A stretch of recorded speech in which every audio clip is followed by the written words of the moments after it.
Boa noite, igreja. Boa noite, igreja. Queridos irmãos, nós seguimos hoje com mais uma virtude do discípulo de Jesus e nosso texto base da nossa reflexão está lá no livro de Provérbios, no capítulo 3,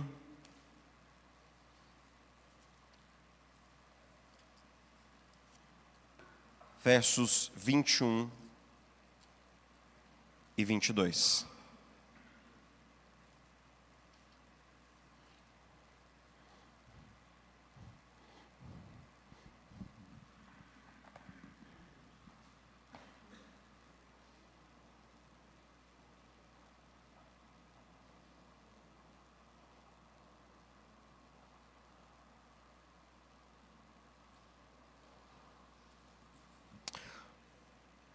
Provérbios capítulo 3, versículos 21 e 22.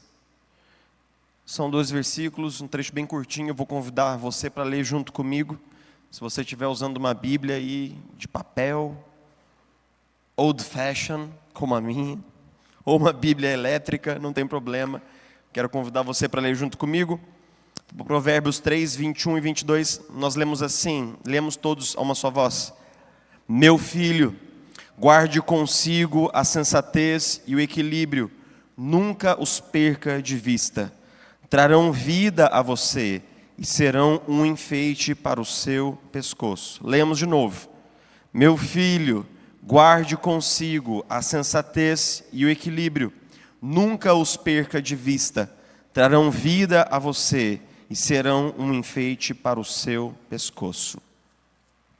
Uma expressão que pode ajudar a gente a decodificar um pouquinho o espírito do Aquários e talvez um pouquinho da nossa cidade de São José dos Campos é a expressão não julgue um livro pela capa.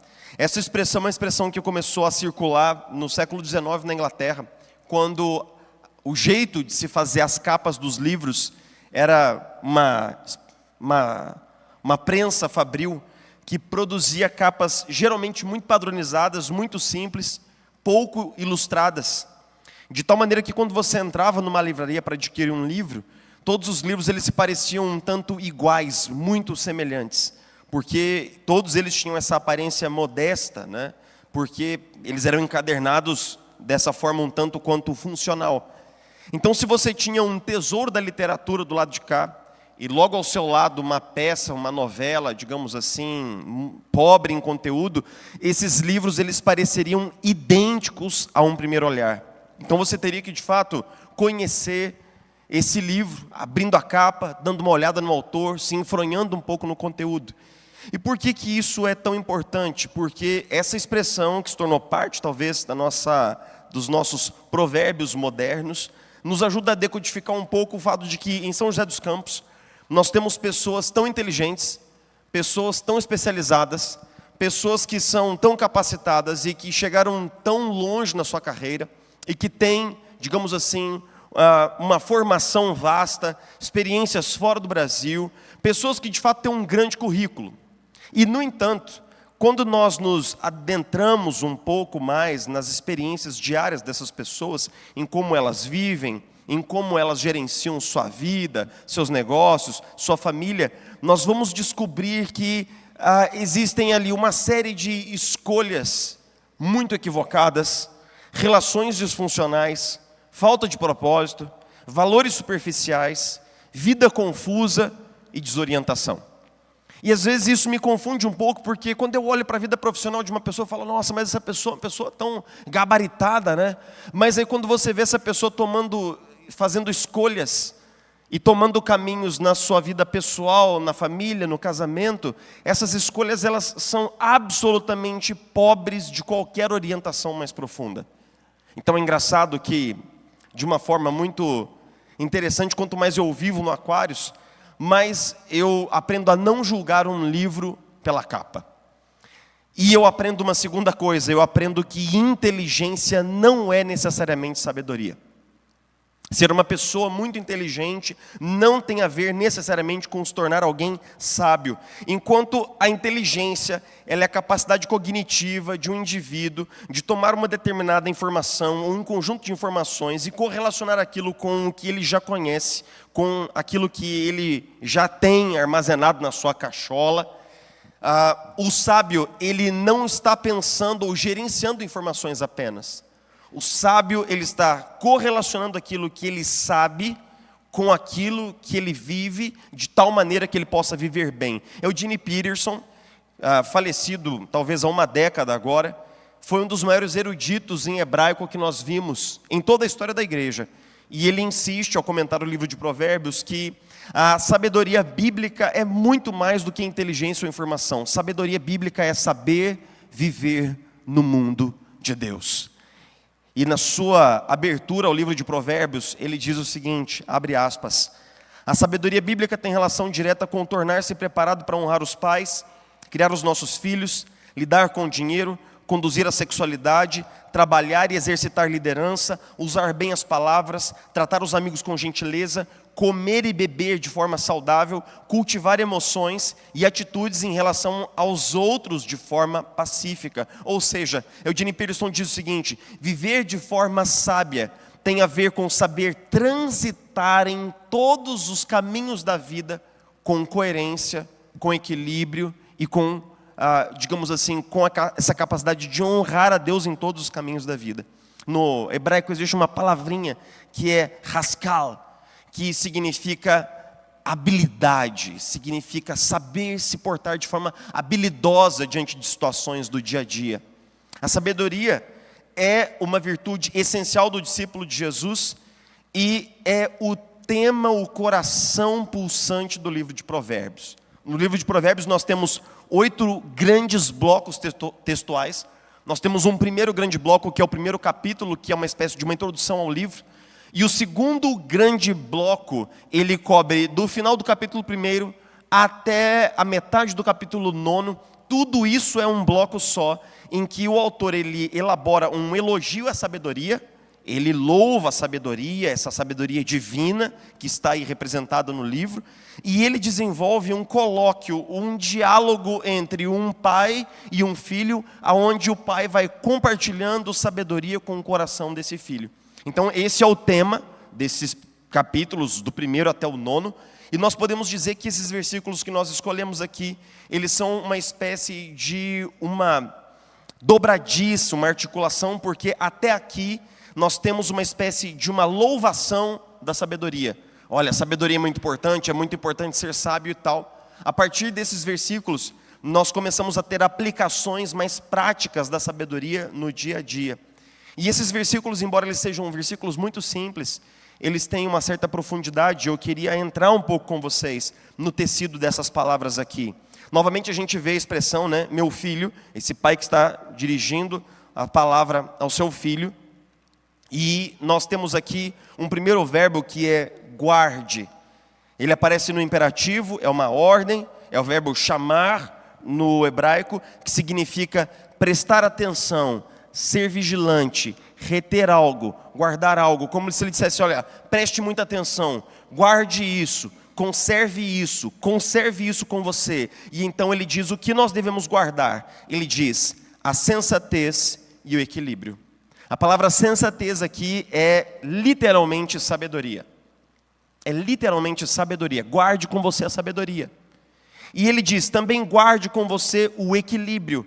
A palavra para equilíbrio aqui é uma palavra, digamos assim, que pode ser traduzida de múltiplas formas. Eu gosto que a NVI tenha feito a opção de equilíbrio, mas ela também pode significar discernimento, prudência.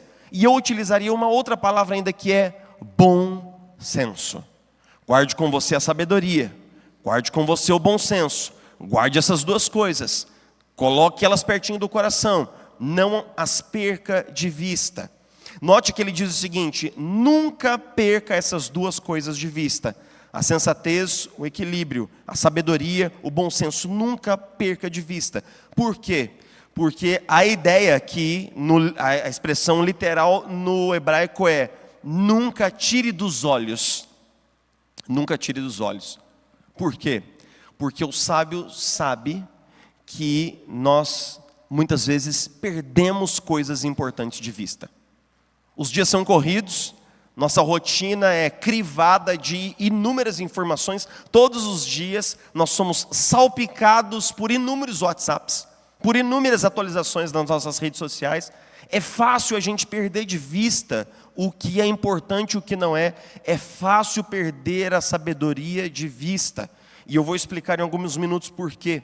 E então ele diz o seguinte, ele fala assim, se você guardar a sabedoria, se você guardar o bom senso e o equilíbrio, então ele faz uma promessa, versículo 22.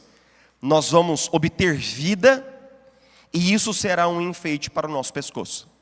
E aqui nós podemos dividir, o texto ele faz uma promessa de vida, aqui o sentido é de uma vida interior, como se a gente pudesse dizer, ele trará paz, ele trará para você um coração tranquilo, vida, no sentido isso é para você do lado de dentro, e um enfeite para o pescoço é uma honra, uma dignidade diante daqueles que nos cercam. Então ele está dizendo, aquele que é sábio, ele vai ter sempre uma paz interior, ele vai ter sempre essa vida de Deus tranquilizando o seu coração diante de escolhas difíceis. Mas ele também vai contar com honra, dignidade, respeito e prosperidade diante dos seus pares. E lembre-se que eu sempre uso a palavra prosperidade como muito mais do que dinheiro. Então, basicamente, o sábio está nos dando um conselho amoroso de pai para filho. Está dizendo que nós devemos guardar essa sabedoria junto ao nosso coração. Quando, por exemplo, o Bruce Waltke, que comenta esse texto, é um erudito do Antigo Testamento, ele diz o seguinte, guardar a sabedoria significa não apenas reter informações, mas significa praticar o ensino de Deus fielmente, mantendo suas palavras sempre diante dos nossos olhos.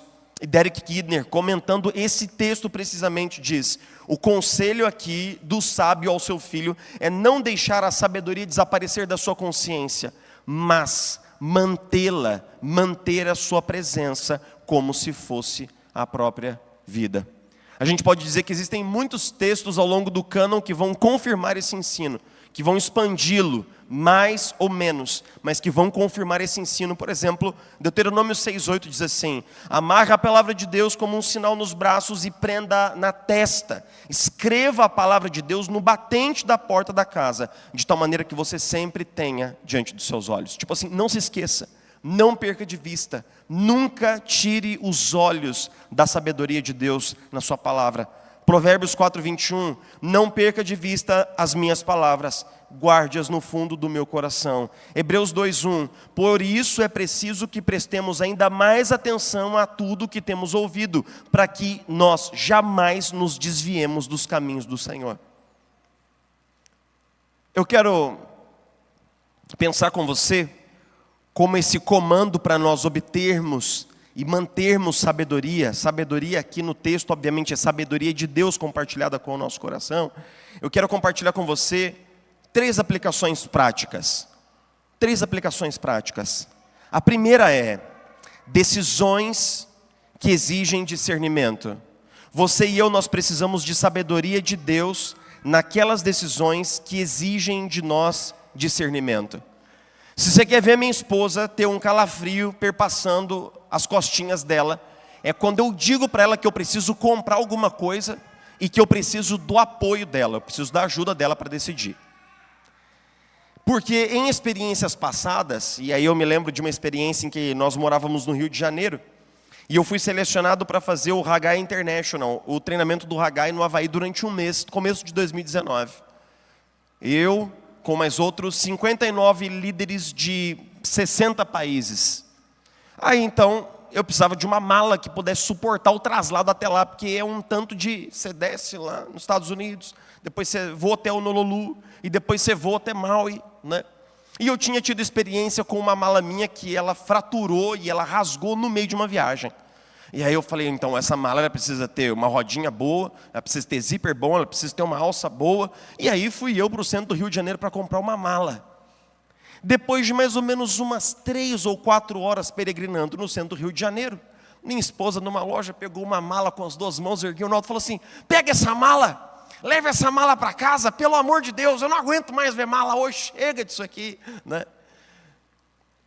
E toda vez que eu vou escolher uma coisa, rapaz, meu Deus, vocês têm que ver como é que é para trocar de carro então. É uma novela tão grande que quase que eu fico com o mesmo carro, porque eu vou e penso e volto de novo e volto. Por quê? Porque existem escolhas, não a escolha da mala, mas existem escolhas que nós sabemos que tem um impacto muito grande sobre a nossa vida. E essas escolhas não são escolhas morais. Foi aquilo que o pastor Tadeu compartilhou conosco hoje aqui. Quando eu estou diante do certo e do errado, eu não tenho muito o que pensar, eu tenho apenas que submeter a minha escolha ao conhecimento que eu tenho da Escritura. Só isso. É só isso. Eu tenho que ter a coragem de fazer aquilo que Deus demanda de mim na sua palavra. Mas pense comigo que muitas escolhas não são assim. Por exemplo, você recebeu um convite para sair do seu trabalho e você recebeu 2 convites, um para trabalhar na empresa A e outro na empresa B. As 2 empresas são boas, as 2 são honestas, as 2 pagam bem, as 2 têm bom pacote, mas uma é aqui em São José e a outra é lá no Tocantins. E é lógico que sua vida não vai ser a mesma se você escolher A ou B. É lógico que isso vai ter um grande impacto no seu futuro. É lógico que isso vai trazer consequências para você. Mas também é lógico que apenas uma dessas escolhas está mais alinhado com a vontade de Deus para a sua vida. E qual delas será? Então nós podemos pensar numa série de escolhas que vão exigir de nós discernimento. Como, por exemplo, mudar de cidade ou permanecer onde você está. Empreender agora ou esperar um pouco mais de tempo. Escolher o momento certo para que você possa confrontar alguém ou esperar um pouco mais. Escolher um curso universitário A ou B, uma área de atuação X ou Y. Você deve gastar esse dinheiro num conforto imediato para sua família agora, porque ela precisa disso, ou poupar isso para um risco que pode existir de um perigo futuro. Iniciar ou encerrar um relacionamento, ou como nós diríamos em Minas, você vai casar ou comprar uma bicicleta. Essa ideia é dos mais antigos, só alguns vão conhecer. Todas essas são decisões críticas. Muitas vezes, quando nós buscamos amparo na Sagrada Escritura, nós não vamos encontrar nenhum texto que nos leve a decidir imediatamente por uma ou por outra coisa. Então nós vamos ter que confiar num discernimento progressivo do Espírito Santo. Nós vamos ter que pedir a Deus sabedoria. Nós vamos ter que perguntar que discernimentos e que tipo de entendimento o Espírito Santo está derramando no nosso coração à medida em que nós oramos continuamente sobre isso. E aqui existe uma coisa muito perigosa, e eu quero que você pense um pouco sobre isso. Quando nós vivemos um pouco mais, e nós temos um certo currículo, uma certa bagagem, experiência, existe uma ideia que vai aderindo ao nosso coração, que é a ideia de que eu já consigo fazer isso daqui sozinho. Porque eu já vivi, porque eu já sei, porque eu já experimentei, aí então eu já me sinto capacitado e balizado para tomar essa decisão sozinho. Mas lembre-se do que diz Provérbios 3, confie no Senhor de todo o seu coração e não se apoie no seu próprio entendimento. Reconheça o Senhor em todos os seus caminhos e Ele endireitará suas veredas. Não se apoie no seu próprio entendimento aqui, no original, é não se estribe. Estribo é uma peça do arreio em que o cavaleiro, quando o cavalo breca, ele apoia o peso do corpo ali no estribo. Marcelo, que é peão, pode confirmar depois essa informação para você aí, né? Você vai conhecer o aras dele depois, dar uma volta de cavalo lá. Não se estribar é apoiar-se. Quando você tem que tomar uma decisão, no que você se apoia? Na sua inteligência, no seu currículo, na sua experiência passada, na sua capacidade de decidir, ou você se apoia no Senhor, e só nele. Eu às vezes fico perplexo, e eu já pastoreei pessoas que me contaram inúmeros casos parecidos, eu fico perplexo que sujeitos tão brilhantes e inteligentes, eles tenham acumulado uma série de vitórias e sucessos na sua carreira, no trabalho, não importa o quê, e em determinado momento eles tomam uma decisão, e eu já vi isso mais de uma dúzia de vezes, Eles tomam uma decisão que coloca a perder todo o seu patrimônio, que coloca a perder sua família, seu casamento, que coloca tudo num grande buraco. Uma decisão, porque em determinado ponto ele pensou consigo: se eu vim acertando até aqui, eu vou acertar de novo. Lembre-se, por exemplo, de uma historinha bíblica, que é a história de Ló. Abraão chega para Ló, seu sobrinho, e fala assim: olha, a gente já não consegue mais conviver, nossos rebanhos são muito grandes, se você for pela direita, eu vou pela esquerda. E aí o texto diz que Ló viu as campinas e falou: rapaz, lá tem bastante verde, lá tem bastante pasto, lá parece um bom lugar, lá parece ser próspero, é para lá que eu vou. Só que naquela direção estavam duas cidades. Quais cidades? Sodoma e Gomorra. E lá ele perdeu tudo. Ele perdeu tudo. Ló termina numa caverna, sendo embebedado pelas suas filhas, e as suas filhas tendo relações ilícitas com o próprio pai para ter filhos. Pense na aberração do fim da história de Ló, porque uma decisão aparentemente ingênua foi tomada num momento da vida. Se você está numa esquina de decisão agora, uma decisão importante que pode impactar o seu futuro mais do que você imagina, eu quero falar ao seu coração: me ouça em nome de Jesus, submeta o seu coração completamente à sabedoria de Deus. Não pense que você conhece todos os desdobramentos do que está à sua frente, nós não sabemos. A verdade é que nós não vemos mais do que um mero palmo na frente do nosso nariz. Não se estribe no seu entendimento. Coisas que te parecem boas, sabe lá se realmente são aos olhos do Senhor. A segunda coisa é que a sabedoria nos mostra essa busca constante por equilíbrio na vida. Quando eu passo aqui por São José dos Campos, eu noto que a nossa cidade é uma cidade muito querida pela rota dos circos, né? Sempre tem um circo aqui na nossa cidade, o que eu pessoalmente considero uma palhaçada. Minha esposa pediu para não fazer essa piada, mas eu não aguentei, eu achei que ela estava tão pronta e tão fácil. Bom, quando eu fui ao circo, eu tinha mais ou menos uns 7, 8 anos, e tinha um número que era um palhaço malabarista. E o palhaço malabarista, ele anunciava para a plateia assim: eu vou fazer agora uma grande exibição de malabares e tal. E aí ele começava com uma bolinha. E aí alguém dava uma segunda bolinha, ele ficava com 2 bolinhas, fazendo malabares um bom tempo, inclusive, e se achando o máximo. Era lógico que era uma peça de comédia. Mas eu pensava comigo: nossa, se ser malabarista é isso daí, eu acho que dá para mim. Acho que eu vou ganhar muito dinheiro com isso daí. 2 bolinhas no ar, durante uns 10 minutos, entretenho uma multidão, vou ficar milionário. Já desenvolveu um plano de negócio ali na cabeça, né? E aí, o que acontece é que depois de entreter um pouco a plateia, né? E a gente fica assim: nossa, mas esse cara não sabe fazer malabares coisa nenhuma. Um assistente ia jogando uma bolinha após a outra. E ele estava com 6 bolinhas no ar, e ele montou num monociclo. E do monociclo ele foi para uma corda bamba. Aí eu falei: aí já não dá muito para mim não, aí acho que já ficou pesado, já acho que não é bem por aí que Deus me quer, né? Acho que nessa é uma vocação que Deus tem para mim. Esse palhaço, ele choca a multidão porque primeiro a gente acha que ele não consegue fazer nada, e depois ele mostra uma habilidade absurda e fora do comum. Mas pense bem se você não tem que ter uma habilidade absurda e fora do comum também para habilitar, para equilibrar tudo aquilo que existe na sua vida hoje. Pense bem comigo: casamento. E marido dá um trabalho, né, rapaz? Marido é igual o Chevette 78 a álcool. Isso daí dá uma manutenção largada, dá um trabalhão, né? Então o marido dá muito trabalho.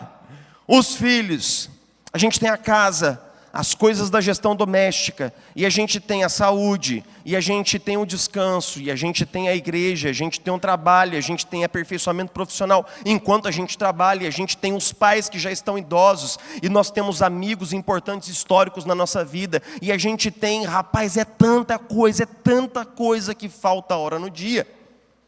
E muitas vezes nós sentimos que nós estamos a ponto de derrubar um malabar no chão e que aquilo tudo está ficando tão intenso e tão corrido que eu não sei quanto tempo eu vou dar conta de tudo aquilo no ar. E nós precisamos de uma sabedoria de Deus, sabe por quê? Porque é bem possível que em determinado momento algum desses malabares tenha que ser posto de lado, porque é demais. Mas o que vai sair, né? Qual malabar que a gente vai tirar? Acho que alguns pais gostariam de colocar os filhos adolescentes num container e mandar lá, né, para o Alasca, para algum lugar muito bonito, mas longe. Mas a gente não tem como fazer isso. Tem compromissos que nós simplesmente não temos como abdicar. Então nós precisamos de uma constante sabedoria do Espírito Santo para saber que agora eu tenho que dar muita atenção para os meus pais que estão envelhecendo.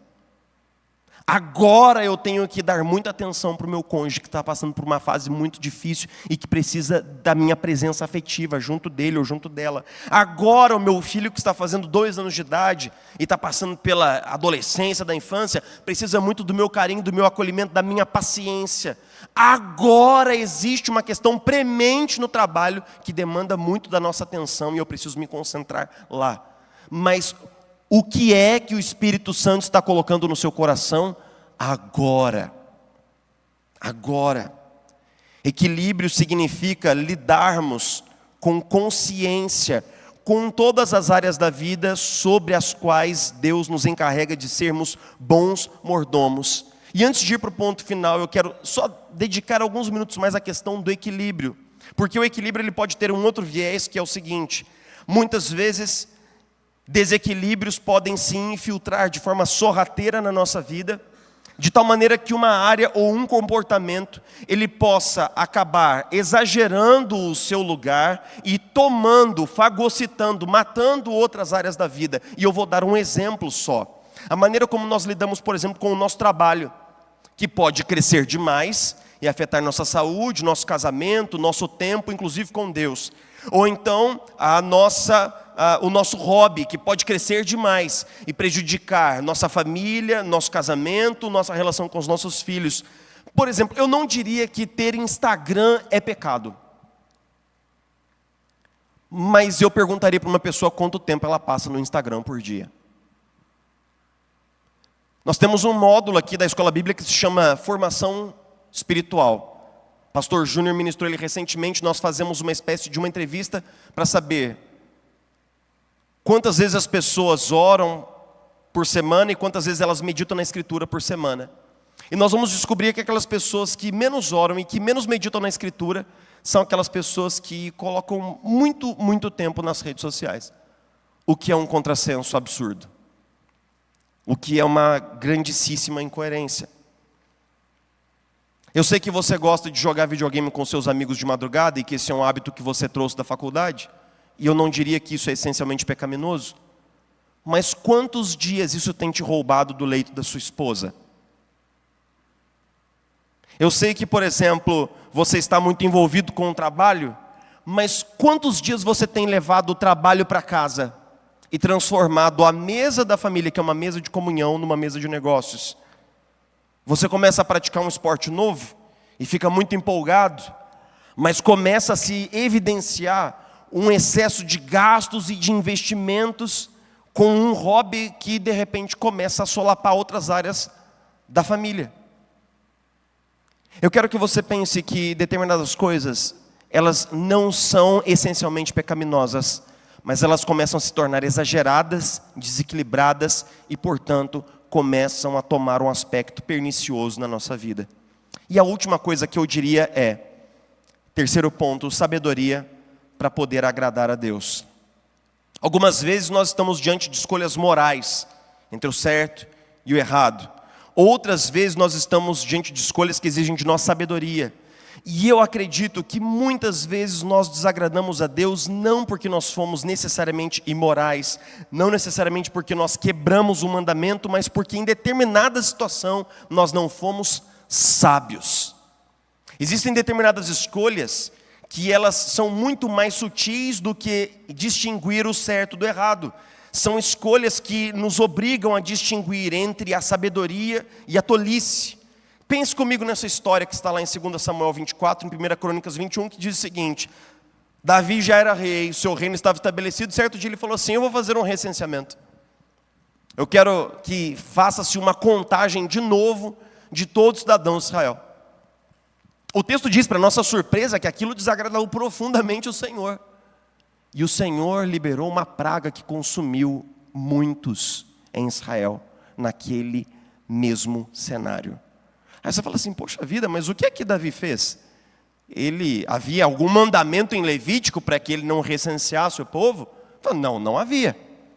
Mas o que acontecia é que Deus ficou aborrecido do fato de que depois de ter cuidado de Davi durante tantos anos, e de Israel durante tantos anos, agora Davi ameaçava migrar a sua confiança do Senhor para o número de carros, de cavalos e de soldados que ele dispunha no campo de batalha. Ou seja, Davi foi tolo.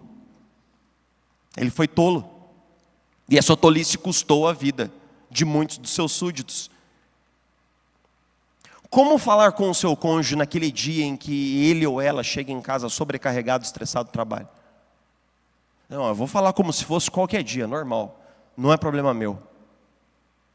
Bom, eu não posso dizer que você está necessariamente errado. Mas eu posso te perguntar, será que você está sendo sábio? Como lidar com um filho adolescente que está passando por uma série de crises, com o corpo, consigo mesmo, com o bigode que tem ou que não tem, com as proporções do corpo e uma série de coisas que acontecem na cabeça de um adolescente? Não, vou tratar ele do jeito que tem que ser. Certo, errado, errado. Não tem isso. É assim. Não, tudo bem. Mas você acha que isso é sábio? A Bíblia diz que o sábio discerne o tempo e o modo. E muitas vezes a grande questão é que, por exemplo, numa reunião de negócios, em que um colega seu te alfineta e te manda uma frase assim atravessada, e aí você tem ali meio segundo para decidir como responder aquilo diante do chefe que está ali, muitas vezes nós podemos até agredir de volta. Mas a pergunta é se isso é sábio. A pergunta é se naquele exato momento nós estamos munidos de uma sabedoria de Deus para lidar com essas situações que são ambíguas. E sabe qual é a grande questão? Quando nós estamos imbuídos de uma mentalidade de que nós sabemos como gerenciar a nossa vida, e nós somos donos do nosso nariz, nós simplesmente não oramos, e não buscamos a sabedoria de Deus. Enquanto eu escrevia esse ponto do sermão, eu pensei comigo, como eu gostaria de ter ouvido esse meu sermão há 20 anos atrás. Porque em muitos momentos eu não fui sábio. Em muitos momentos eu deveria ter fechado a minha boca, zipado os meus lábios e ficado bem quietinho. Mas a minha boca é grande, e eu fui abrir a minha boca e dizer o que eu pensava. E aí eu machuquei pessoas. E aí eu falei coisas exageradas e fora de proporção. Uma das promessas mais fantásticas do Novo Testamento é Romanos 8,14. Nesse texto diz assim: porque todos os que são guiados pelo Espírito de Deus são filhos de Deus. A partir do momento que nós nos comprometemos com Jesus, a partir do momento em que nós entregamos a nossa vida a Jesus, nós recebemos uma promessa de uma infusão graciosa e generosa de direcionamento em todas as áreas da vida. O que significa dizer que nós nunca vamos ficar sem direção nas esquinas da vida. E eu quero compartilhar uma história pessoal com você no final desse sermão aqui. Eu já contei algumas vezes que a nossa vinda para São José dos Campos, ela não foi um processo muito assim, digamos assim, cartesiano, do tipo, um dia nós acordamos e falamos assim, a gente vai para São José dos Campos. Não foi assim. Foi uma longa peregrinação. Em meados de 2018, nós começamos a ter uma intuição de que o nosso tempo no Rio de Janeiro estava chegando ao fim. E nós começamos um processo de orar sobre isso, de intuir isso, de pedir a Deus direcionamento, de jejuar intensamente sobre isso, de pedir a sabedoria do Senhor e o direcionamento do Senhor. Mas, esse discernimento não veio prontamente. Na verdade, até nós termos uma noção completa do que Deus esperava de nós, passaram-se 18 meses. 18 meses, perguntando para Deus todos os dias, Senhor, para onde o Senhor quer que a gente vá? Todos os dias a mesma coisa. A certa altura do campeonato, esse discernimento ele foi crescendo dentro de nós como uma plantinha que nós regávamos todo dia com oração. Todo dia nós orávamos um pouquinho. E todo dia alguns pequenos discernimentos se alinhavam. Pequenos encontros, um café com um amigo plantador de igrejas, a oportunidade de repente de conhecer a IP Alpha. E essas coisas elas foram se alinhando e tudo aquilo em determinado momento passou a fazer sentido, mas Foram 2 anos vivendo essa angústia. E eu me lembro precisamente do dia em que nós subimos no púlpito para dizer que nós não continuaríamos servindo aquela comunidade.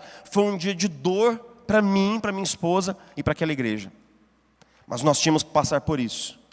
Mas note como esses processos de discernimento espiritual e de buscar a sabedoria de Deus, como eles são importantes na nossa caminhada.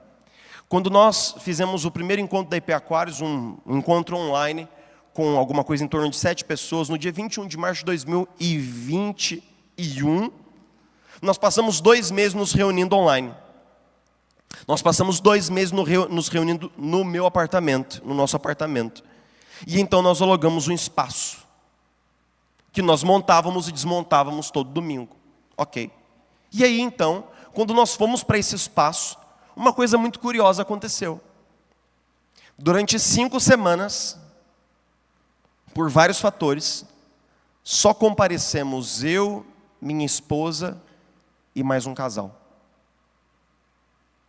Nós arrumávamos as cadeiras, nós montávamos o som, nós colocávamos o lanche, nós montávamos a salinha das crianças. Durante 5 semanas, só comparecemos eu, minha esposa e mais esse casal. 5 semanas. Isso no tempo contado na vida dos plantadores é uma imensidão de tempo.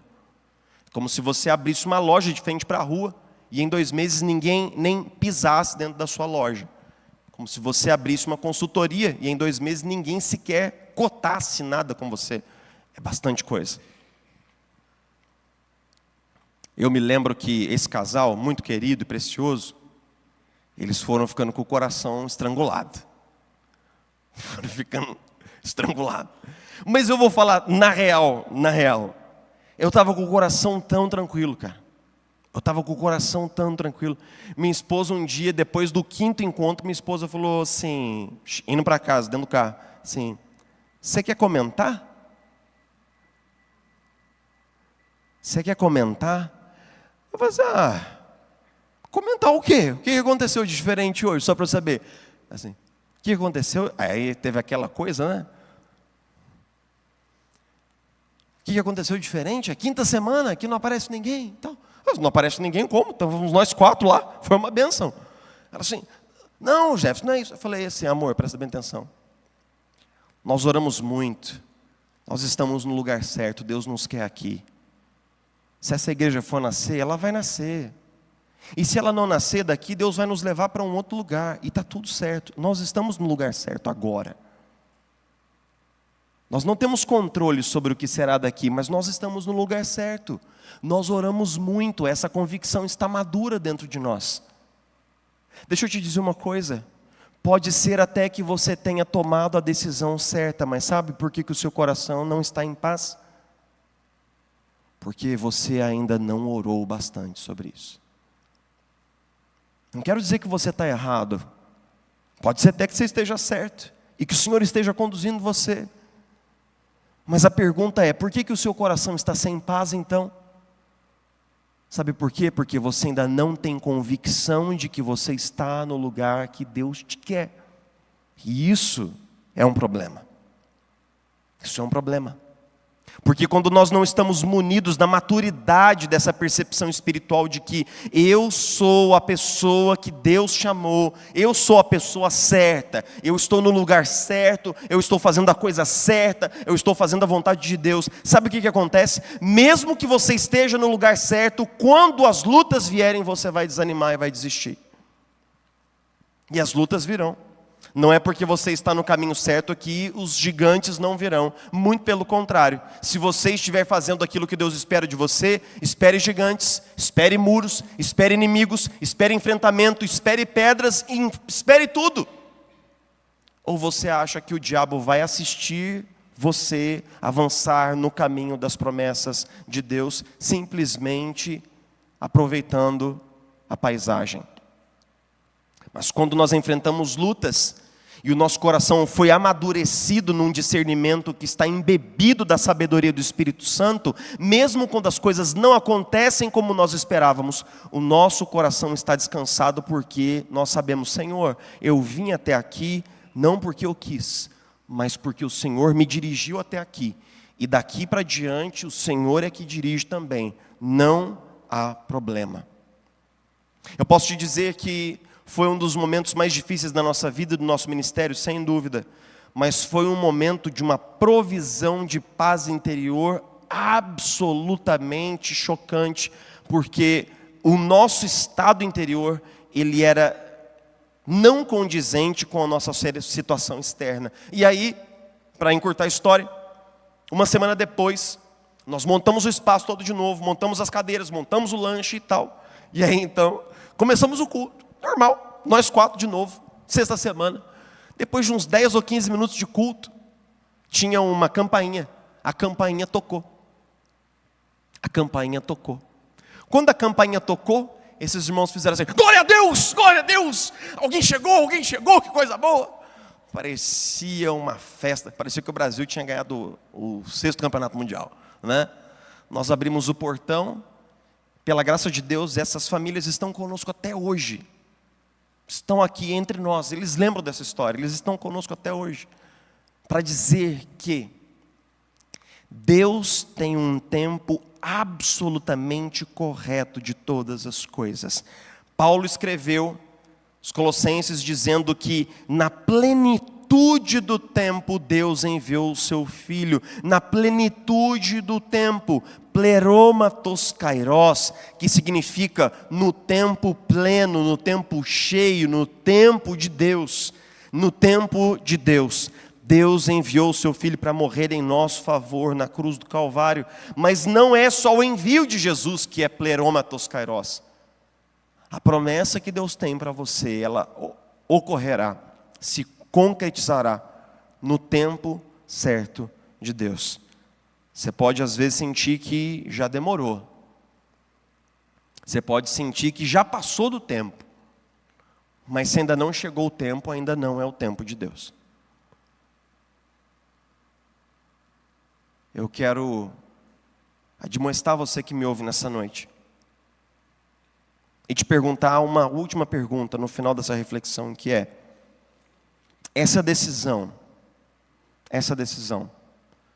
você a depositou de todo o coração nas mãos do Senhor?